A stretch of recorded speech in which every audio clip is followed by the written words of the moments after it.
It's March, and listeners of this show know exactly what that means. It's officially tourney time. Whether you're a diehard fan rooting on your alma mater, or you just love getting in on the bracket craziness, this is the week to kick your feet up and enjoy wall-to-wall college hoops coverage. Let's be honest, you're not planning to get much work done. The only thing that feels better than watching your picks survive and advance is getting paid when they do. At The Athletic, our team of hoops experts and insiders are bringing you all the latest news, trends, and insights on the big dance, plus our picks for every single game on the slate in Indy. I was looking at futures bets earlier this week. Michigan is plus 600 to win the tournament. That's the one I keep looking at, and I may be getting in on that very soon.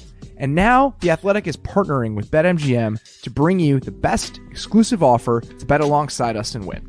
For the first round, we're offering a free year subscription to The Athletic when you bet just $1 with BetMGM using the promo code AthleticMM. You heard that right.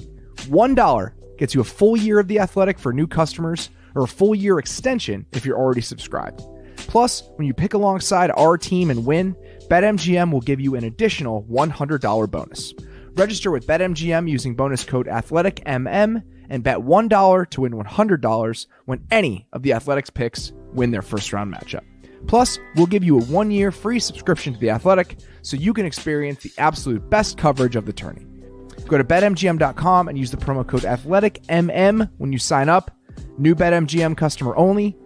Paid in free bets. Visit BetMGM.com for terms and conditions. Must be 21 years of age or older to wager. Colorado, Indiana, Iowa, Michigan, New Jersey, Nevada, Pennsylvania, Tennessee, Virginia, or West Virginia only. Excludes Michigan disassociated persons. Please gamble responsibly. Gambling problem? Call 1-800-522-4700 in Colorado, Nevada, and Virginia. 1-800-270-7117 for confidential help in Michigan. 1-800-GAMBLER in New Jersey, Pennsylvania, and West Virginia. And 1-800-BETS-OFF in Iowa. In Tennessee, call or text the red line at 800-889-9789. Or if you or someone you know has a gambling problem and wants help, call 1-800-9-WITH-IT in Indiana. Promotional offer not available in Nevada. This is the Athletic Football Show.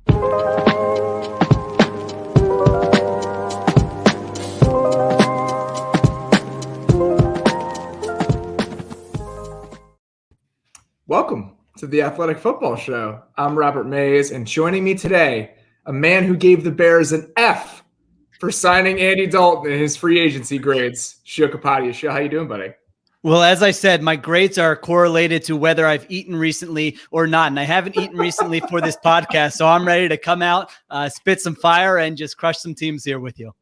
It's become just a never-ending kind of stream of information and reactions to that information. I tweeted this earlier today. At one point, I had 50 tabs open of different depth charts and contract pages and over-the-cap things that I am almost like in a fugue state as I wake up in the morning, unsure of what's real and what's not as I open Twitter and start scrolling it. So this morning I woke up to the Trent Williams contract. I was like, this seems real. This seems like it's actually happening and it's not a dream. But there's a lot of stuff that's blurring together at this point. Yeah, absolutely. I do the same thing. Check my phone first thing in the morning. All right, what did I miss during the overnight? And last night it was a huge one with Trent Williams signing that huge deal. So I'm sure we'll get to that and all the rest of the deals that were signed today. So we just had some news come down right before we started recording. Haason Reddick, formerly of the Cardinals, signed a 1-year base or guaranteed $6 million deal with the Panthers up to $8 million. I was really interested in what would happen with him. You know, he was in such a unique spot just because it was the 1 year of sack production. Position change to a certain degree. I mean, he was utilized more as an edge rusher last year than ever before in Arizona. How were teams going to judge that? What was his market going to look like? And I feel like taking a 1-year deal is a good idea for him to try to rebuild his value and really pump it up at that position. And I think it's good value for the Panthers. Also, Matt Rule adding every single Temple product that exists in the NFL. He has cornered the market on the Temple Owls, which I'm sure as a Philadelphian you appreciate. Yeah, I love this move for the Panthers. I too was unsure what kind of market there would be for Reddick. 27 years old, had 12 and a half sacks last year. 5 of them came in that Giants game, but I thought there would at least be one team that would say, you know, this guy has been used in so many different roles with so many different defensive coordinators in Arizona, but we know he can get after the passer. He's young. He's got athletic traits. This is somebody to kind of throw some money at, and that obviously didn't happen. He didn't have the market that maybe some people thought he might have. And so from the Panthers perspective, it's great. Now you have Haason Reddick and Brian Burns. I mean, a pair of nice young edge rushers. And I do wonder from the Cardinals perspective, if they knew going into free agency that you could get Haason Reddick on a 1-year, $6 million deal, do you say, let's just go ahead and do that rather than sign JJ Watt for 2 years at $15.5 million per year. So I do think teams are going to start to get rewarded for a little bit of patience now here in this next wave of free agency. I agree. And we'll get to some of that, and we'll get to the Cardinals plan because I feel like they've been one of the most interesting teams of the week. The Rodney Hudson trade came down a little bit earlier today, but I want to talk about the Panthers briefly. We didn't really mention the Panthers offensive line moves on any of the previous shows we did this week. They signed Pat Elflein. They apparently also signed the other guy whose name I cannot remember now, which is a little bit frustrating to me. But, Cam Irving. So they signed Elflein and Irving. It's a modest contracts, but two guys that they added. Now they go out and they sign Haason Reddick on a pretty modest deal. So they're building slowly.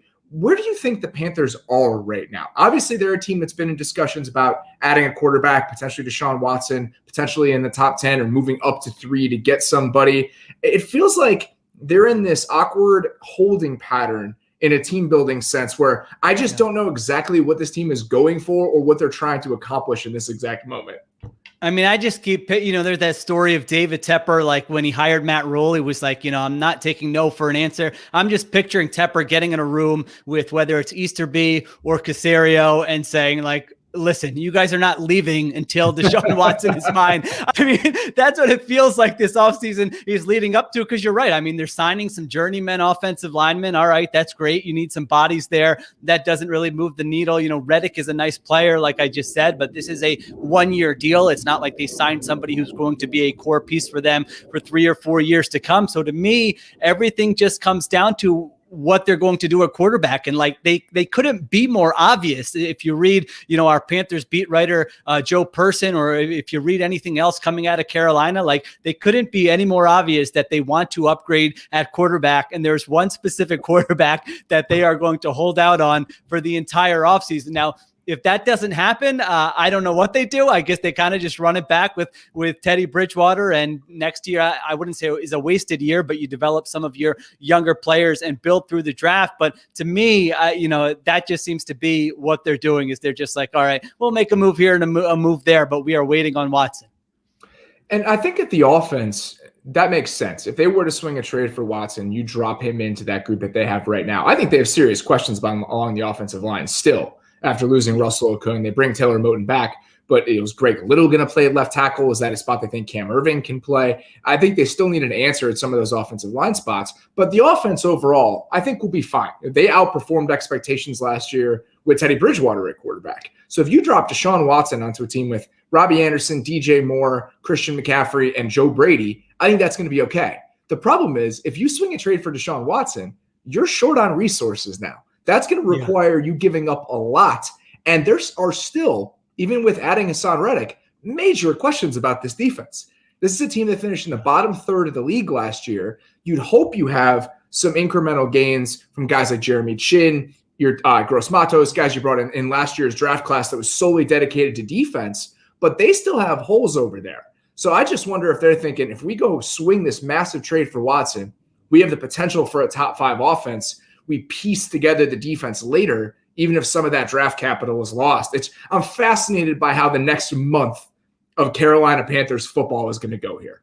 Yeah, I mean, with Reddick, they've got some nice young pieces, like you mentioned Chin. Now you've got Reddick, you've got Derek Brown, who I thought played pretty well last year. Brian Burns is interesting. It intrigues me. Yeah. So I mean, they've got some guys who can kind of play. They used their entire draft on young players last year, so you would figure some of those guys would improve a little bit. But at some point, if you do have a player like Watson, now it's not going to be a crazy deal. That's the thing for teams that trade for Watson. Now you're going to have to give up all kinds of draft capital, like you mentioned, but financially, he's going to be on $10 million against the cap next year and is going to be around $29 million per year, which is one of the reasons why it's so appealing if you're a team that wants to trade for him, is because you're not paying him like a Dak Prescott contract over the next 3, 4, 5 years. So they will have a lot. I'm sure they would be happy to have. It wouldn't be like when Ryan Grigson was, talking about how hard it was to build a roster. I don't think that will be the case in Carolina. I think they would happily find ways to build a roster around Deshaun Watson. So let's revisit the news that I woke up to this morning and the way I was originally going to start the show before we had the Haason Reddick news come down. You got to be on your toes during free agency here. A lot of stuff happening, a lot of stuff flying around. Trent Williams signs a record-breaking deal with the 49ers. I think this was always possible. Him putting in that provision when he came to San Francisco last year that he couldn't be tagged, one, is very smart. Two, is a fascinating little bit of evidence for what your market can be if you're this kind of player and you can't be tagged. It's almost like an experiment for what a premium guy is now worth if you remove that element. So he gets $23.01 million a year, $100,000 more a year than David Bakhtiari, which though that's always fun when teams do that. So I understand the deal. $55 million guaranteed. Albert Breer reported today that it's about $20 million per year over the first 3 years of the contract. It's a big, aggressive contract, but he played at an extremely high level last year. He was arguably the best left tackle in the entire league. And if you're going to spend up for guys, I think understanding someone that you've had in your building, you know what he's like, you know how he fits the system, there aren't the risks that come with signing somebody from outside and bringing them in as a free agent. This makes sense to me, even if the price tag is extremely high. If you were the Niners, would you have paid up and given this deal to Trent Williams? Yeah, when I do the grades on The Athletic, there are, some deals where I'm like, I'm doing this 10 out of 10 times. And, I'll give those grades like an A. There are other deals where I'm like, there's no chance I would ever do this. I would try to stop everyone in the building from doing this. Those grades get the F. And then most of them fall somewhere in between, right? Where you can be like, okay, I could talk myself into this deal. I could also talk myself out of this deal. And I would say that's kind of where I came in with Williams. But to answer your question, I would say yes. If I were the 49ers, I would have done this deal. I mean, it's the price of doing business. Now, you can go back and say when they made the trade, they should have, maybe said as part of the deals of the terms of this trade, we want to lock Trent Williams up right now and sign him to an extension. I don't know if he would have been willing to do that or not. It sounds like he didn't want to do that. Right. It sounds like he was interested in possibly repumping up his value, rebuilding it after taking that year off. Yeah. And it worked. Honestly, though, when you're as good as Trent Williams is, you can make those sorts of gambles. Right. When you are arguably the most gifted left tackle of the entire generation, you can make those bets and typically win. And that's exactly what happened. Yeah, so good for him. And you're right. I mean, to get that stipulation in there that you can't be tagged, and now you get to see what the market is. This is the only way to see exactly what you're worth. It's so weird, but I mean, you have to hit the market, see what other teams are willing to pay. Tell the 49ers, we've got deals at this level. We want to come back, but you've got to get here. And that's what they did. So there is risk involved. It's a deal I would have done because it's a premium position. Like you said, he was arguably the best left tackle in the NFL last year. Their Super Bowl window, I think, I'm sure we'll talk about this, but I think their Super Bowl window is now. The next 2 to 3 years, they're trying to contend in the NFC. There is risk. He'll be 33 years old at the start of next season. The prime of life as a 33-year-old. He's going to be great. He's just getting started. That's right. So, he's had some injury issues in the past. I think he hasn't started all 16 games since 2013, but nothing that's been completely devastating. So you're in the decline phase of your career, even if it didn't show up on film last year, like you would expect to see that in the next 2 to 3 years from Trent Williams. But I think even if he's, 80%, 75% of what he was last year, you're still getting an above average left tackle. You might not be getting the best left tackle in football throughout the course of the contract, but that's kind of how free agency works. So it's a deal I would have done, and I have no issues with it. So Alex Mack signs a 1-year, $5.5 million deal to be their center. No brainer to me. They had a need there after Weston Richburg moved on. Kyle Shanahan loves Alex Mack, veteran, smart guy, gives you a stable option in the middle of your offense for a relatively low price. When you consider some of the other deals, I think Ted Karras signed a 1-year, $4 million deal to go back to New England. So to get a guy with Alex Mack's pedigree, that's a perfect scheme fit, I think that's actually a pretty good price. But I want to pull back a little bit, like you were talking about with the window. Where are we at with the Niners? We are now a year removed, probably with, let's say, 14 months removed from them losing the Super Bowl. And a lot has happened. Think about the injury and the waves of injuries they've had to deal with over the last year and just how that's really held them back. And now it's kind of one of those things where you want to tell yourself, if they're healthy, they're still a contender. But do you believe that? Do you believe that this roster, as currently constructed with no other big moves, is set to compete against the best teams in the NFC?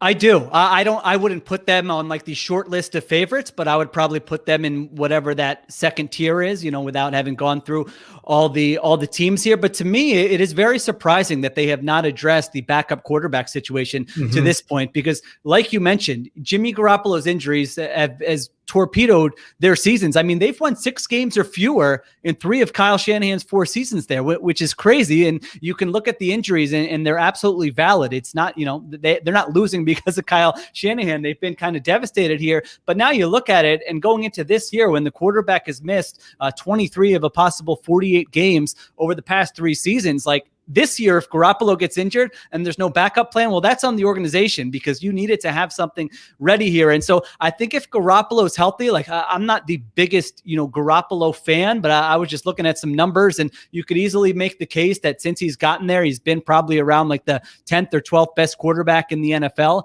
statistically. And so I do think if he's healthy with Brandon Ayuk and Deebo Samuel, and this could be the best offensive line they've had, since Shanahan has gotten there, George Kittle, that this could certainly be a top 5, top 7 offense. And I think the offense is going to probably have to be the best they've had since Shanahan got there if they're going to contend for a Super Bowl, because the defense is going to take a step back. I think we would agree on that, whether you talk about Robert Saleh, the players they're going to lose in free agency, or whatever the case. So the offense is going to have to be really good. I think it has a chance to be really, really good if Garoppolo can be healthy, or if they can get a backup where it's not such a drop off like in previous years. I think that's a great point, because in my mind, I'm thinking, the defense just isn't going to be what it was. Even if, you had Saleh, the personnel is such that because they've had to pay some of these guys, you just lose stuff on the periphery, right? Guys like K'Wan Williams may move on in free agency. Jaquiski Tartt is a free agent. D Ford has, who knows how healthy he is. They had to keep kicking the can down the road with his contract because they can't move on from him because of injury guarantees and him passing a physical. There are questions there. But I do think that the offense has a chance to be the best it's been. They bring back Juszczyk. They bring back Trent Williams. They sign Alex Mack. You have Ayuk and Samuel, who, even when Emmanuel Sanders was there, I love him as a player. Ayuk is just such a more dynamic presence than a guy like Emmanuel Sanders was. You have that stable of running backs that we always talk about, Kittle. I do think the offense has a chance to be really good. But as I'm looking at this, I just think this is the Watson team. I don't know if he'd go there. Yeah. I don't know if they'd be interested in him. But it's for this reason. When you talk about the Panthers, there's so many holes still. So many holes. And if you trade for Deshaun Watson, does he elevate you? Obviously, of course he does. But you still have areas you're not going to be able to address because you made that move for Watson. If you're the Niners, how many holes do you really have, especially at premium positions? So they bring back Emmanuel Mosley. You can argue they could add another corner here or there. They could probably use another safety. But for the most part, this is a ready-made team. If you trade for Deshaun Watson, you can cut Garoppolo. I mean, there's no penalty to it whatsoever. Right. So I just think they are the team that would be just ready to go, even if they traded all those picks for Watson. Miami may be in that conversation, but I still think Miami needs a pass catcher. They have met more questions along their offensive line than the Niners do, all of that stuff. So if I'm picking the perfect football destination for Watson, this is the one that I would choose.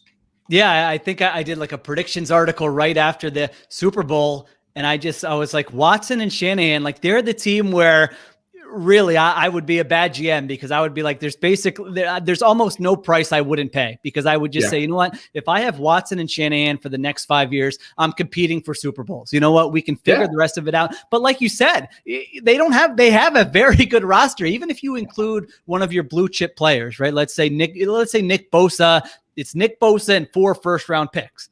Like, I think, Niners fans would be like, oh, I've seen some fan bases be like, oh, that's too much. I would do that. Absolutely do that. I mean, think about everything else you have with the pieces on offense, with Trent Williams now, with that offensive line. Your defense no longer has to be a top 5, top 7 unit. If that defense is 16th or 17th or 18th or 20th in the NFL, guess what? You're probably still playing in the NFC Championship game, and there's a great chance you're competing for a Super Bowl. So I'm with you. I think it would be And if you're Watson, you might be on a Hall of Fame trajectory in a lot of different places, but man, you would really be set up well in San Francisco. I mean, you think about it. I'm willing to roll with Samson Ekubam and Eric Armstead if I'm getting Watson. Nick Bosa is a really nice player, but I think I'd probably make that trade-off if I were San Francisco. Again, they are just a team from a football perspective that I think makes the most sense. Let's stick with teams with playoff aspirations in the NFC. William Jackson III goes to Washington on a 3-year, $40.5 million contract, 26 of that guaranteed. It's a really nice contract for a guy that the Bengals did not seem to want to keep. I want to say it's somewhere around the 12th highest AAV among cornerbacks in the league now. That's a really nice deal. And it's the first real big splash that Washington has made in free agency after franchising Brandon Scherff. We expected them to be pretty active based on how close they were last year and the amount of money they had to throw around. As you're kind of taking a step back and looking at the strategy they've had so far, and really over the first 2 years of Ron Rivera having personnel control with that team, what do you make of the overall approach? How would you read into what they're trying to accomplish? They are a team that's kind of in that middle ground, right? They're not blowing it up and doing a full rebuild and saying, let's wait and get one of these top quarterbacks. They're also not a team that I think is ready to compete for, anything significant unless they figure out their quarterback situation. But I feel like what they're doing to me is let's build up the roster. Let's get good players and let's wait for the next opportunity for a quarterback and pounce on it. Like we know they were in on Stafford this year. There are going to be those types of opportunities probably next offseason. There's a chance there's an opportunity before then. Maybe you draft someone in it could be anywhere. If you scout someone and you really like them, I don't think that Ryan Fitzpatrick signing prevents you from drafting a quarterback. So I think they've got to take a few different swings and connect. I think in the meantime, they can be a fun team with Fitzpatrick. You add William Jackson there. He's an upgrade over Ronald Darby, who was there last season. You've got that defensive line that's really good. I know defense varies year to year, but there are pieces in place for the defense to certainly be really good once again next season. The Jackson signing did surprise me a little bit because I thought like a man coverage, a man heavy team would sign him.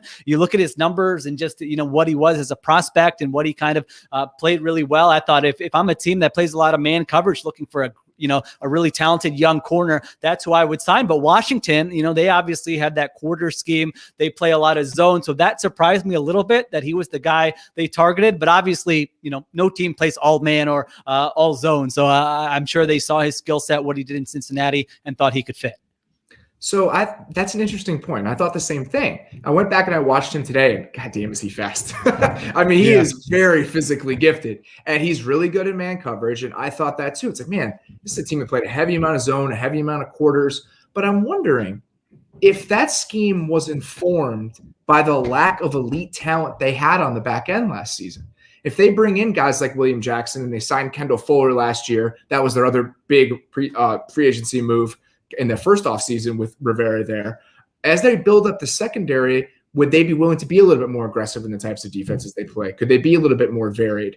And I think that you're right. Defense is a lot more volatile than offense is, but I think that the way they're looking at this is actually attacking that idea by moving on from a guy like Ronald Darby and having an upgrade talent-wise to a guy like William Jackson, by maybe playing a slightly different style of defense if you can upgrade the defensive backs. And I also think that this is the time to spend on the back end because even though you've put a lot of resources into the front, you don't have to pay any of those guys yet. Jonathan Allen's going to be up soon, but we're years away from guys like Chase Young getting paid, Montez Sweat getting paid. It's almost like a version of taking advantage of a rookie quarterback contract. Like they're spreading out the resources to take advantage of how relatively cheap that front is going to be over the next few years. I think that not paying on linebacker makes sense. That's the spot. If you're going to skimp, do it. They're not spending any money there. And then I think the real question now becomes, what does it look like on offense? Because the only spots now that they really have to address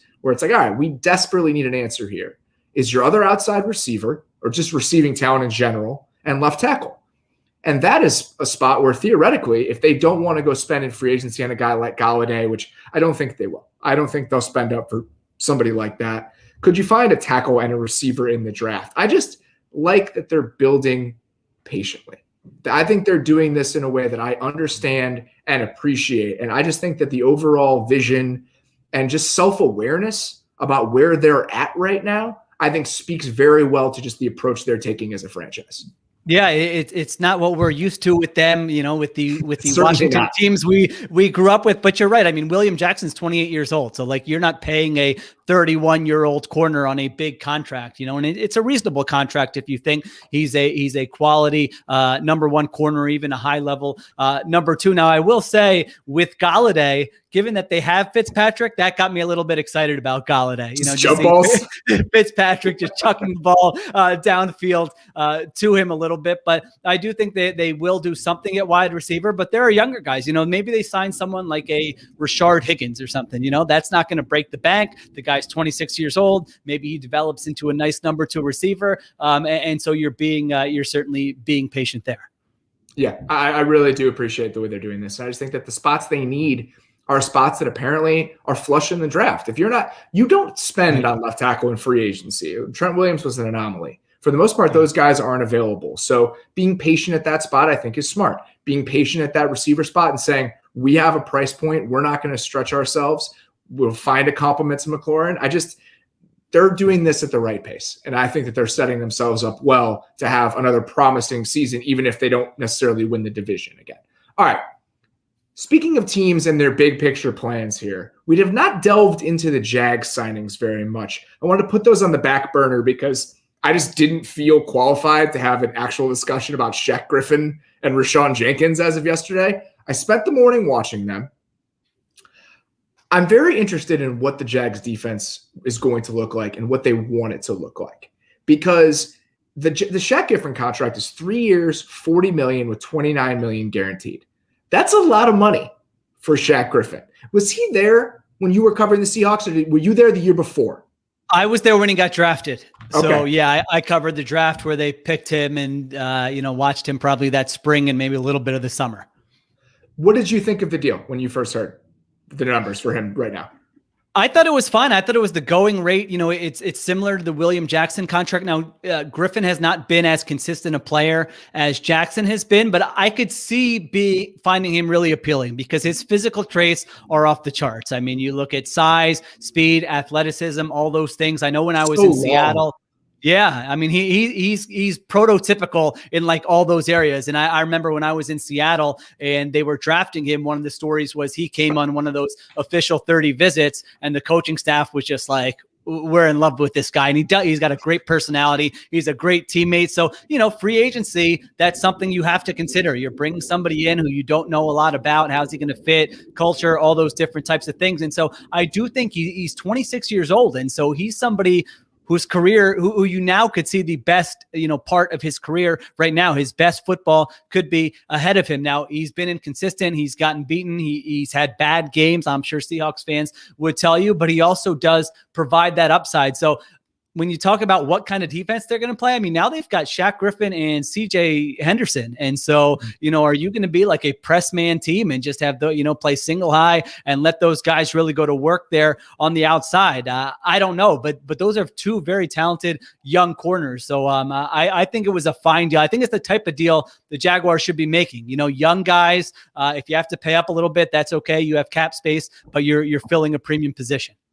Yeah, I think he's really talented. I mean, the games I watched today, the speed really jumps out and the length really jumps out. His arms are extremely long. Yes. And when he gets to use those physical traits, he can look really impressive. There was a play he made in the Minnesota game where he had to react and kind of recover late against Adam Thielen on a deep ball down the right sideline in a beautiful pass breakup. But then there's so many snaps in that Seattle system where he's bailing out in cover 3. And he doesn't break on the ball that quickly. His awareness is lacking in certain moments. And that's why I'm intrigued by how the Jags are going to use him, because as a man corner, if you're betting on the traits and just saying, we're going to let you be physical, use that size, use that recovery speed, that is interesting to me. But at Ohio State, they ran a lot of spot drop cover 3, and they have for years.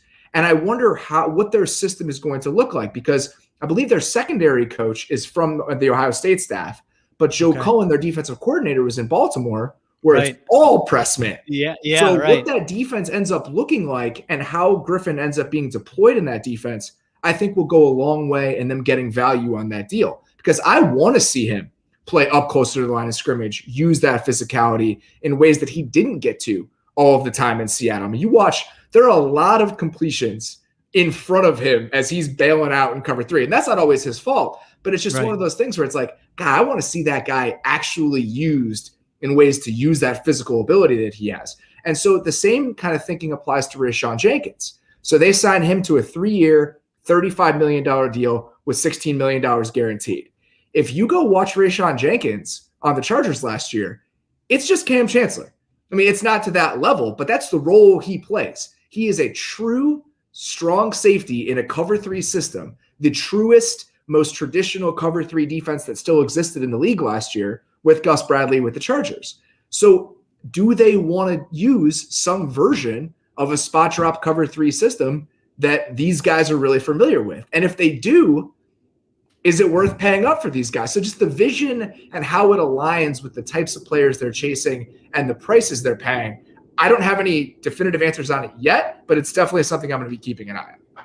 Yeah, I thought the Jenkins signing was very aggressive for, when you look at kind of the safety market, and he's getting nearly $9 million a year. I don't think he's been a great player for the Chargers. Now, again, maybe you think his best football is ahead of him, but that one I thought that one was a little bit more of a head scratcher. I could see it more with Griffin and see the talent in a premium position, like I said, and you could kind of talk yourself into paying for the upside there. The Jenkins one I thought was a little bit aggressive.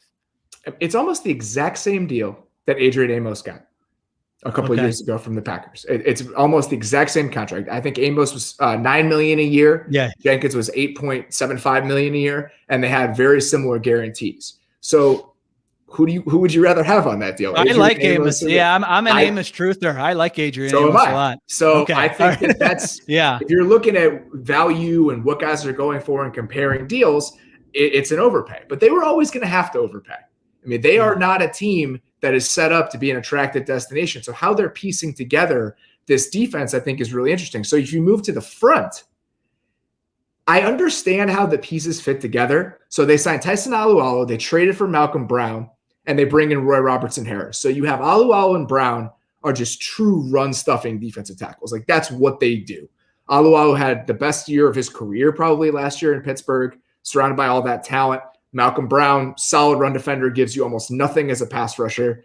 And then Roy Robertson Harris is a 6'7", 3 technique, 3-4 defensive end kind of presence in there. So I get how those pieces fit together. I just don't know how good any of those players are.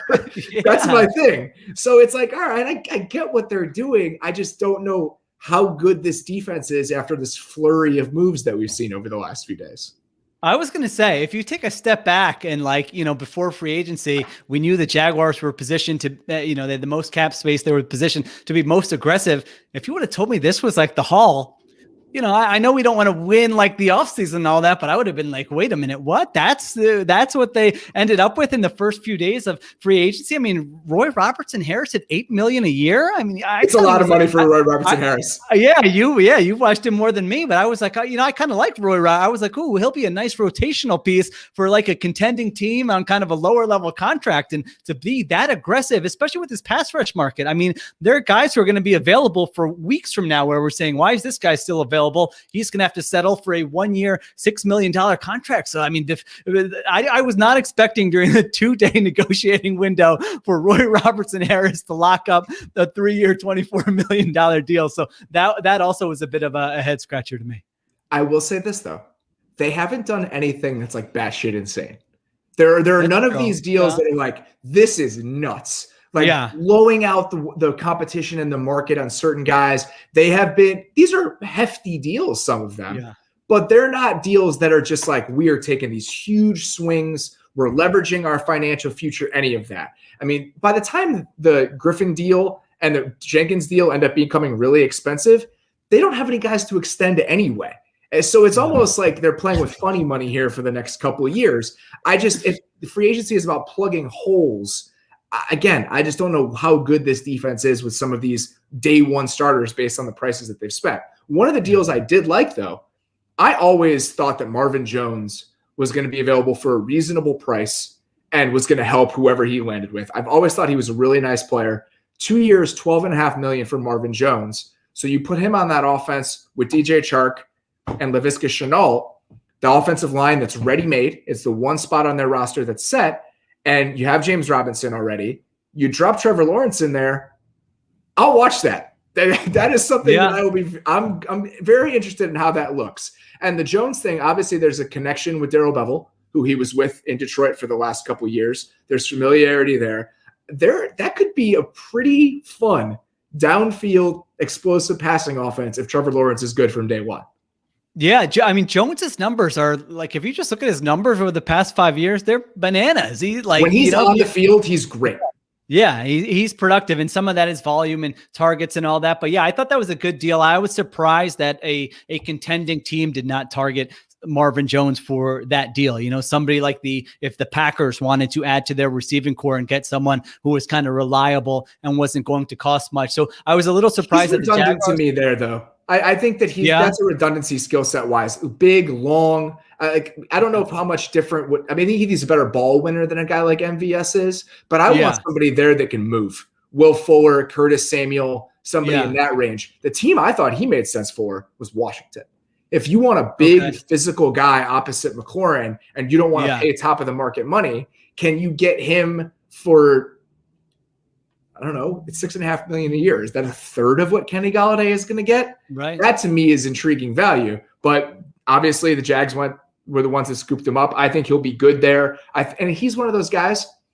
He doesn't preclude from spending a first-round pick on a receiver. Right. If you like a guy at the 25 overall, whatever their second first-round pick is, or if you find a guy in the second round, he's not going to block that guy next year from you moving on. So those are the types of deals I think typically work out in free agency. All right, we're going to have a couple more team-centric looks here. Before we do that, though, let's take a quick break. This episode is sponsored by Blue Chew. Blue Chew is making waves and bringing more confidence to the bedroom. Blue Chew is a unique online service that delivers the same active ingredients as Viagra and Cialis. Blue Chew's tablets combat all forms of ED and can help men gain extra confidence for when it's time to perform. Blue Chew is an online prescription service, so no visits to the doctor's office, no awkward conversations, and no waiting in line at the pharmacy. And it ships right to your door in a discreet package. The process is simple. Sign up at BlueChew.com, consult with one of their licensed medical providers, and once you're approved, you'll receive your prescription within days. The best part, it's all done online. So if you could benefit from extra confidence when it's time to perform, visit BlueChew.com for more details and important safety information. We've got a special deal for our listeners. Try Blue Chew free when you use our promo code MAZE at checkout. Just pay $5 shipping. That's BlueChew.com, promo code MAZE to receive your first month free.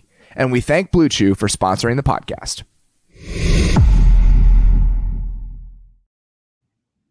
This is the fun part of doing this stuff live. We have breaking news. Kyle Long, 1 year, up to $5 million with the Chiefs. Chiefs are doing everything they can to rebuild this offensive line. I have a special place in my heart for Kyle Long. I loved watching him in Chicago when he was healthy. He was an incredible player. Watching him work through some of the injuries that he had to deal with in Chicago, guy is an absolute warrior.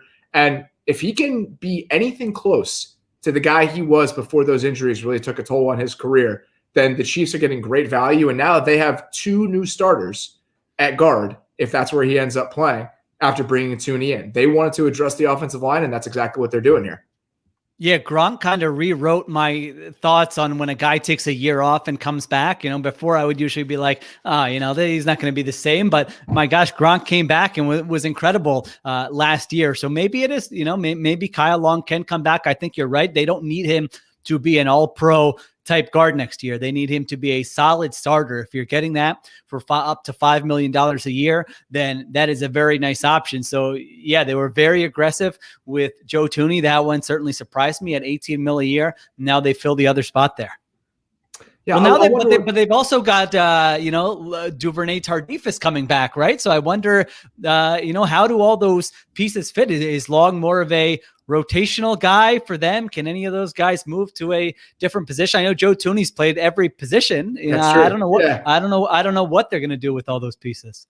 I mean, Long has played tackle in the past. It's not as if he has no experience there. I think that he was probably a better guard toward the end of his career. I also think the amount of jerking around the Bears did to him when it comes to position changes and everything else did not serve him well. But he has played guard in the past. So let's get to a team that has made some moves. They're all in here. The Cardinals they're going for it, to say the least. So earlier today, news comes out. They signed AJ Green to a 1-year, up to $8 million deal. Also, they traded a 3rd-round pick for Rodney Hudson.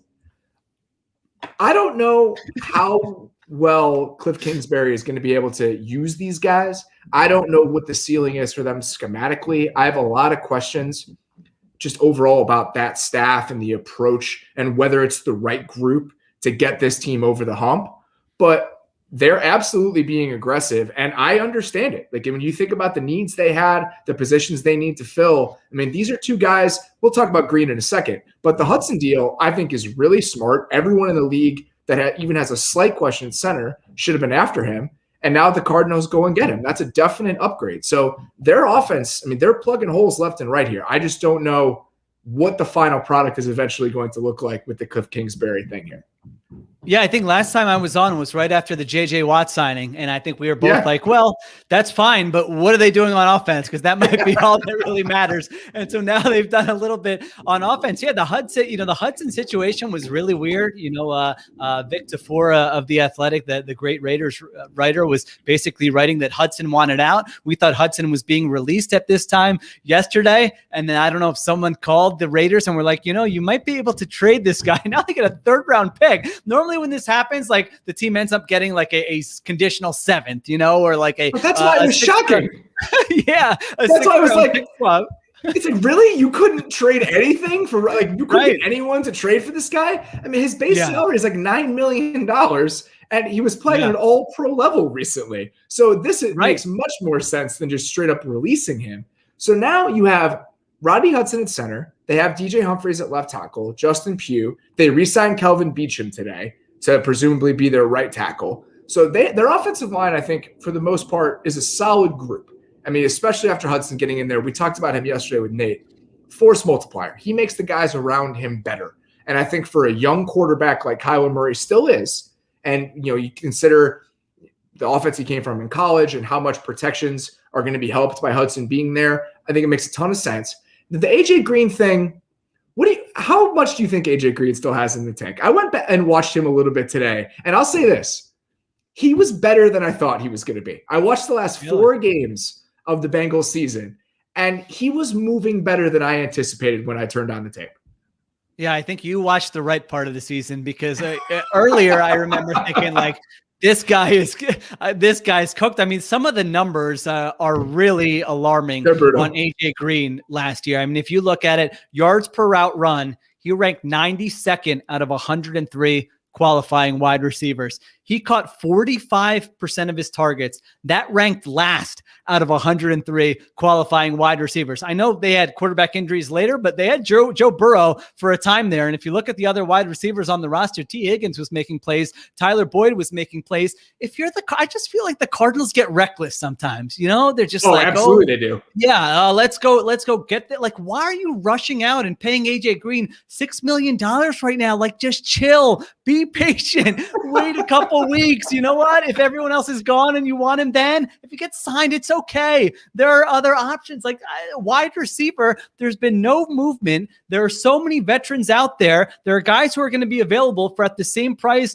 or less than what AJ Green got. Guys who might be able to offer you more upside, maybe younger guys. I mean, there are 26, 27-year-old guys who are available who you might be able to get for a lower price. And so I'm all for, when you have the quarterback on the rookie contract, being aggressive, go sign some free agents. But this one is like, it's like a classic Cardinals move to me. And I thought that was not a good signing. Now, maybe I'll be proven wrong. In week 6 next year, we'll be talking about how AJ Green has had his career resurrected there in Arizona. But, with the information we have now, I did not think that was a smart signing. You look at his age. I mean, he played 9 games the previous 2 years before last year. Like, there's just so many red flags with this move.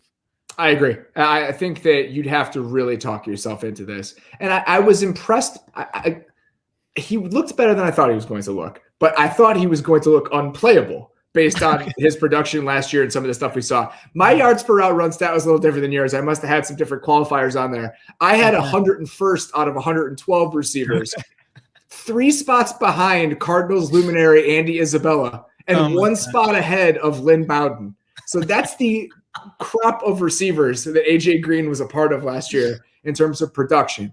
But I'm wondering if it took him a little while to get his sea legs last season after missing almost the entire previous year. He was moving decently at the end of the year, even if the separation wasn't great. The quarterback play, when he may have settled in late in the season, was appreciably worse than it was with Joe Burrow. Yeah. I'm just trying to play devil's advocate here and talk and whatever the Cardinals thinking, on the show. That's exactly right. So I don't know. And then you think about how it all fits, right? So now you have Hopkins, Green. I assume this means more Christian Kirk in the slot, even though they use more full wide receiver sets than any other team in the NFL. Again, all of these moves, all these big names, I don't know how much better the Cardinals are going to be by signing AJ Green. I still think the number one question there is what that offense ends up looking like, and can they evolve? Can they move beyond some of the issues that we saw them have last year? And we're not going to know that until September. So I think that even if you can get excited about some of the names, I would temper your expectations for what this team is going to look like in the end. Yeah, I like the Hudson move, to be clear. I think we both like that move. But, man, it does feel like there could be a time in August or during the season where we're saying $21.5 million to J.J. Watt and A.J. Green. Was that the best use of their resources to, like you said, make sure they were taking a step forward from last year? Now, like you mentioned, if the light bulb goes off and they figure out some things schematically, and maybe this will all work out. But if that doesn't happen, I'm not ready to put them in any kind of like Super Bowl conversation right now with the moves they've made so far. And I totally agree. And I think that's the interesting point here. They're making moves like a team that's 2 or 3 moves away from winning the Super Bowl. They're making the sort of moves that the Bills should be making at this point. Right. Like the Bills were in on Watt. They wanted to go get Gronk. They signed Emmanuel Sanders to a 1-year, $5.5 million deal. A move I love, by the way. Like that one. Yeah, absolutely. That's where the Bills are. That they are right there. They're just trying to figure out the little tweaks they need to make that a Super Bowl caliber roster. Bring in Emmanuel Sanders as your John Brown replacement for essentially the same price. Beautiful. Like, think about the ways that Emmanuel Sanders, Stephon Diggs, Cole Beasley, and Gabe Davis fit together in Arizona or in Buffalo for the price. That makes perfect sense to me. But the Cardinals still have a ton of other question marks and holes in a way a team like the Bills does not. So let's move on to Rodney Hudson's old team here, the Raiders, because they made a couple more moves today, and we have some clarity after Nate and I were a little bit confused yesterday. Obviously, the Hudson move is its own issue, but the offensive line has kind of come into focus in a way we couldn't understand a day ago. It seems like Richie Incognito is going to be back with the Raiders. They signed Denzel Good to an extension. So now, reports of them moving on from 4 of their 5 offensive starters along the offensive line, a little bit misleading here because they're going to have a couple of those guys back. It does seem like that unit will be functional now in a way that we couldn't have predicted 24 hours ago after the news and everything else that had been reported. Yeah, although like you guys say, you guys called Hudson the force multiplier, and every smart offensive line person I know, agrees with that assessment. And so, I do think that's going to be a blow. You trade Trent Brown, Richie Incognito. He's 38 years old or something, So there's no guarantee.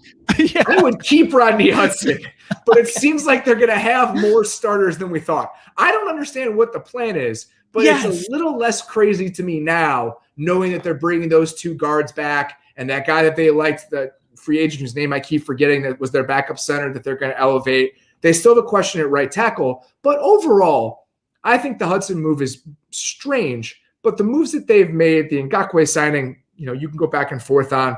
But I think a move like bringing in John Brown for 1 year and $5 million when Nelson Aguilar just made 11, those are smart free agent moves. Great move.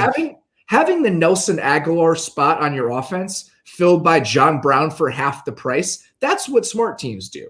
So I think if you take all the moves in the aggregate, even though the Hudson was a little bit puzzling, they're doing okay. I still think that offense can be very good next year with the guys they still have in place. The Aguilar John Brown, like the Raiders did a Patriots thing and the Patriots did a Raiders thing with the Aguilar John Brown thing. Like, I was like, wait, what is going on here? Because I mean, Aguilar, that was a great signing by them last year, $1 million. He plays great. Well, you don't have to pay. I mean, you could certainly have made the case that you pay him. He was great in your system, but why not try to find the next Aguilar? And it's $5 million a year. But John Brown, when healthy, is a better player than Nelson Aguilar. I'm sorry. He just is. And so I know he's 31 years old, so there are going to be concerns there, but I have no issues with that. That was a smart signing. I think you nailed it yesterday when it's like someone needed to sit John Gruden down after the season. And John, the offense is not the issue. Like, you don't need to tear up the offense. Relax. Take a breath. Here's a drink. Chill out. The offense is, you've done a good job with the offense the last 2 years. Like, it's been incredibly efficient league wide. Let's fix the defense. And I just, I'm so skeptical. Gus Bradley seems like a nice guy. I don't know him personally, but there are no examples. I'm sure players like to play for him. There's no example where Gus Bradley. You are too nice of a guy. That is just Gus Bradley seems like a nice guy. You need a defensive coordinator who can do more with less if you are the Raiders. And there is no evidence that Gus Bradley has been able to do more with less. His Chargers teams were more talented than the Raiders team he's going to coach. And those defenses were underachieving year after year. I know they had injuries. Yeah. And so, I don't know what you would have to talk yourself into thinking, all right, Gus Bradley's going to come over. We're going to play a lot of, the highest percentage of cover 3 in the entire NFL. We're going to run it back and all of a sudden we're going to be good. No, that's not going to be a solution. You would either have to just totally upgrade your talent, which you have not done, regardless of the Ngakoue signing, or you're going to be in the same position and the offense is going to be a little bit worse. So it hurts me because I think, going into last year, I kind of like the Raiders. I was like, you know what? Their offense is better than anyone's given them credit for. If they've added some free agents defensively, maybe they can figure it out. They didn't figure it out last year. And now I feel like they're in a worse position a year later. So you're saying that a defensive system that has only succeeded when it has a truly elite pass rush is not the approach a Raiders team with no pass rushers should have taken. Yeah, and 2 Hall of Famers in the secondary, or 2, 3, maybe 3 Hall of Famers. Yeah, that's kind of what you need. If they can get that, then maybe I will be buying Raiders playoff stock for this year. I tend to agree with you. And I think that when you look at the Raiders and what they have been over the last couple of years, you almost have to have 2 different conversations. There's the John Gruden as coach conversation that I think has gone pretty well. Yeah. But if you look at what they are offensively, it's interesting, it's modern, it's explosive, even without a top flight receiver on the outside over the last couple of years. Look at what they got from Nelson Aguilar. They made him $11 million a year after he was available for nothing. They have Darren Waller and a rotating cast of receivers, even though they spent the 10th overall pick on one last year, but that's a whole different conversation. The schematics of it on offensively have been really good. They have been a borderline top 10 offense with marginal talent, but they've made the most of that talent offensively. On defense, they've done the opposite. They have gotten the least amount of every single guy that they've brought in. And if you take a step back to the Gruden as personnel control guy, there to me is no distilled plan. There is no set of steps for how they want to get from point A to point B outside of here's 3 more dice rolls in free agency after the last 3 didn't work. It just seems totally disjointed in the ways they're trying to add talent to this team. And that's the most disappointing part about that. And why it's frustrating is that I think we want to like them.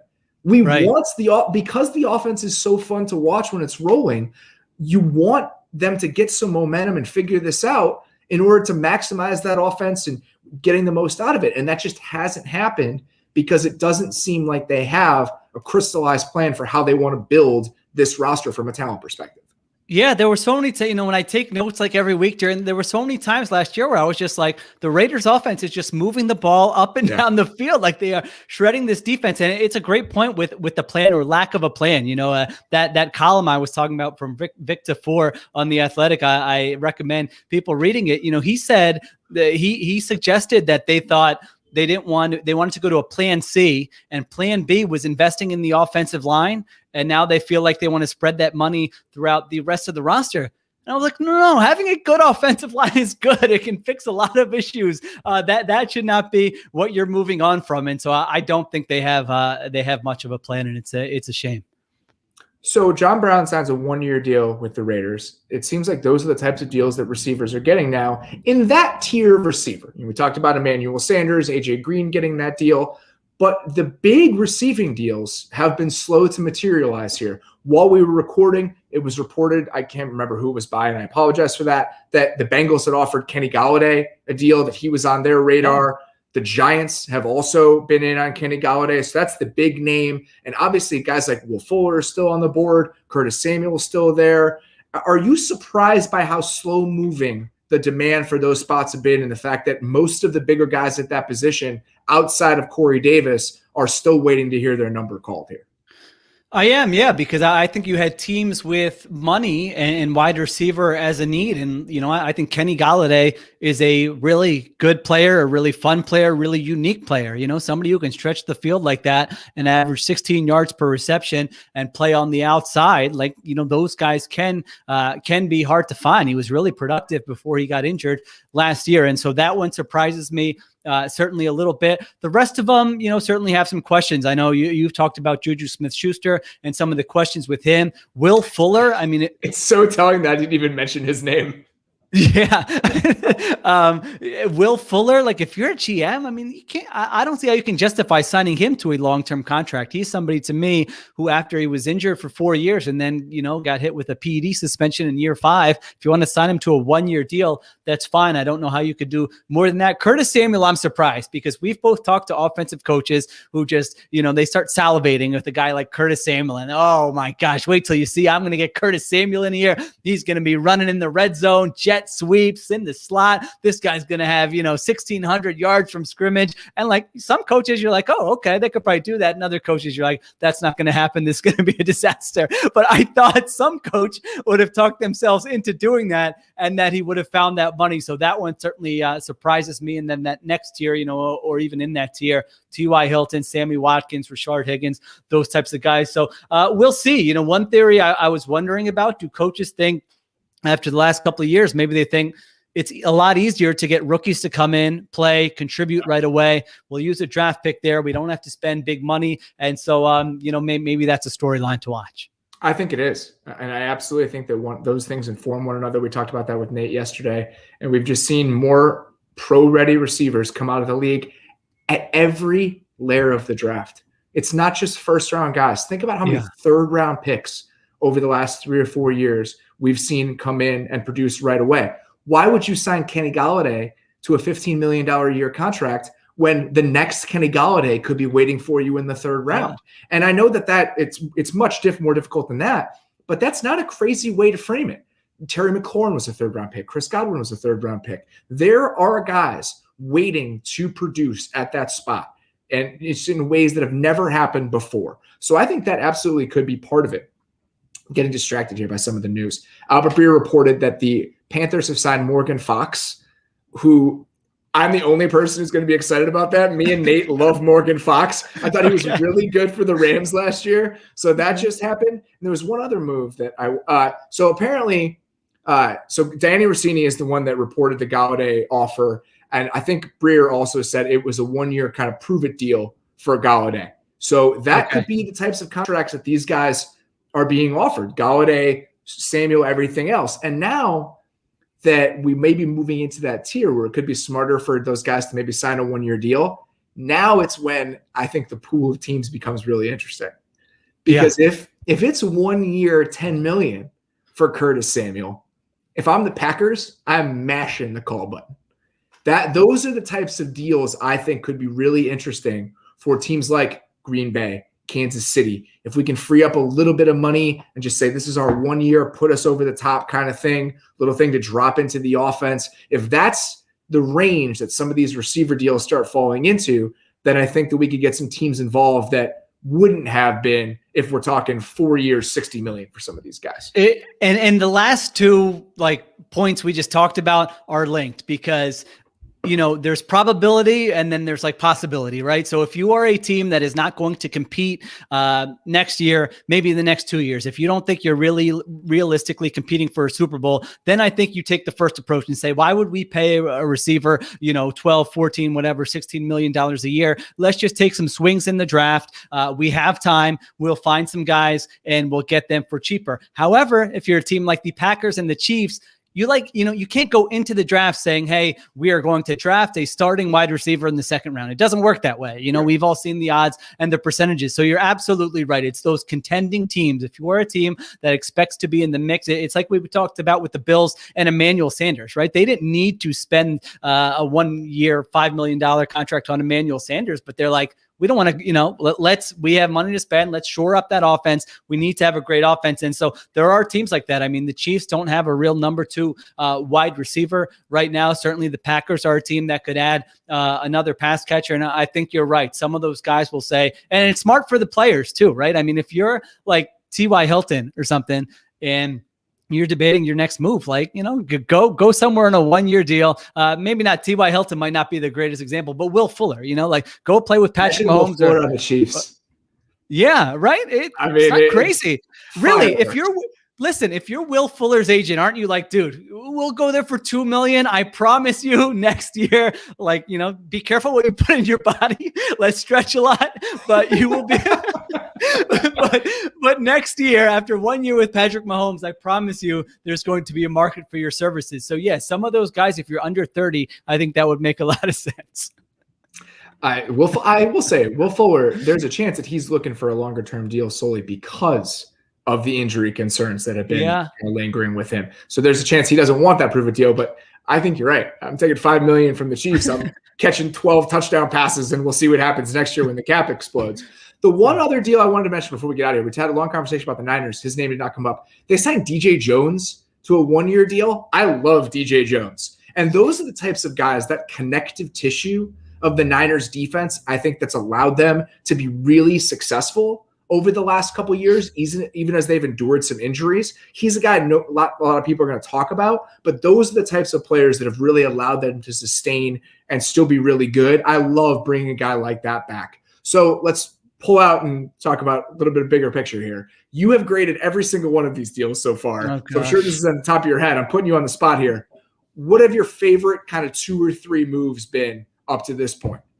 Oh my gosh. All right. My favorite moves here. I'm trying to just scroll here. I love what the Bucks have done. I mean, all right, Shaq Barrett, it doesn't take like a brain surgeon to think about that, but they were able to bring him back, bring Gronk back, bring David, they just kept the entire band together. And I love how aggressively they approached free agency. Jayon Brown today with the Titans. I thought that was a nice 1 year deal for them for $5 million.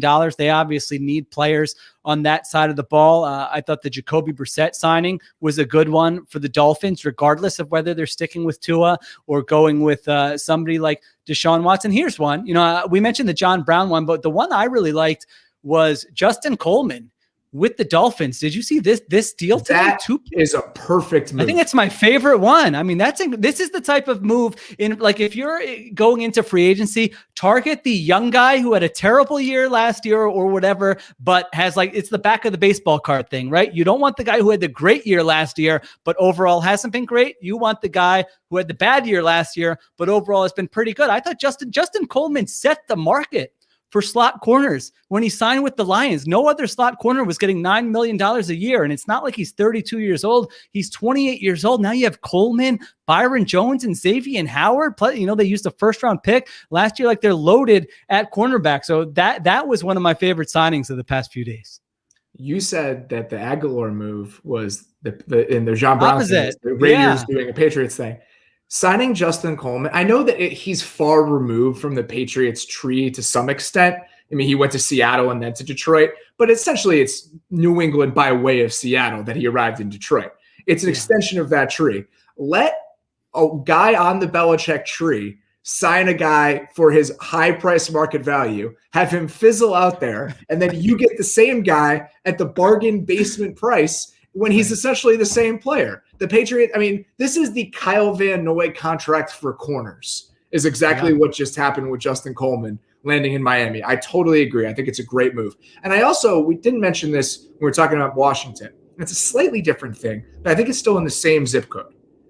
Them letting Ronald Darby walk when they had Ronald Darby for nothing, and then replacing Ronald Darby with a player in the same price zone. I think Darby was $10 million a year, Jackson's 13, but you go get a better player. That to me is a way to stave off defensive regression. We went out and got a guy that was serviceable. He was fine. Let somebody else pay the less talented guy $10 million a year. I'm going to go get the former first-round pick for $13 million a year. This is how I keep improving my defense. The trade-offs and opportunity cost and how you're looking at deals and players as they relate to alternatives, I think is a really important part of how we think and talk about free agency. And I think the Justin Coleman contract is a perfect example of that. All right. Exactly. Yeah, no, sorry. Last thing. Yeah. With guys like Darby and Aguilar, like look for the next one. Don't, you don't want to be the team like I don't know what the Broncos are doing. Like you don't want to be the team who after the 1 year Darby stayed healthy and played well, you're like, all right, let's give him $10 million a year. No, those are the types of things you want to avoid. And we see it year after year. So anyway. How shocking is it for you to watch all of these former Eagles defensive backs cashing in free agency after what the Eagles defense has looked like over the last couple of years? I couldn't believe the Jalen Mills deal, Ronald Darby. Yeah, it is wild out of there. There is like a high variance with some of these moves being made and my reaction to them in real time here in this bunker, in this grading bunker that I'm sitting in. Well, I hope you're doing okay. I hope you're getting enough water. I hope you're eating enough as you sit there in that cave over the last 3 days. I thank you very much for coming on. I'm going to look past the Dalton grade and you've made up for it. You have made up enough ground by coming on and doing the show and doing as good a job as you've done. Get some sleep, my friend. You are working entirely too hard. Please go check out all the work that Sheil and everyone else is doing at The Athletic right now. We have a really awesome $1 a month promotion happening for our NFL coverage. I'm telling you, you will not regret it. The work that is being done by Sheil, the other national writers, all of the roundtables that are happening, and just high-level analysis of literally every single move. There is nowhere else you can get as detailed, as in-depth looks at everything that's happening in NFL free agency that you can with The Athletic. If you're not subscribed, I don't know what you're doing. Also, please go rate and review the podcast on your podcast platform of choice. It would mean a lot to me. It'd be doing me a personal favor. So thank you very much. We will be back tomorrow with Lindsey Jones. I have no idea what day it is. I have no idea how many straight days we've been doing this. I think it's Friday or tomorrow's Thursday into Friday. It doesn't matter. We'll be back tomorrow with Lindsey. Until then, thank you guys so much for listening. We'll talk to you later.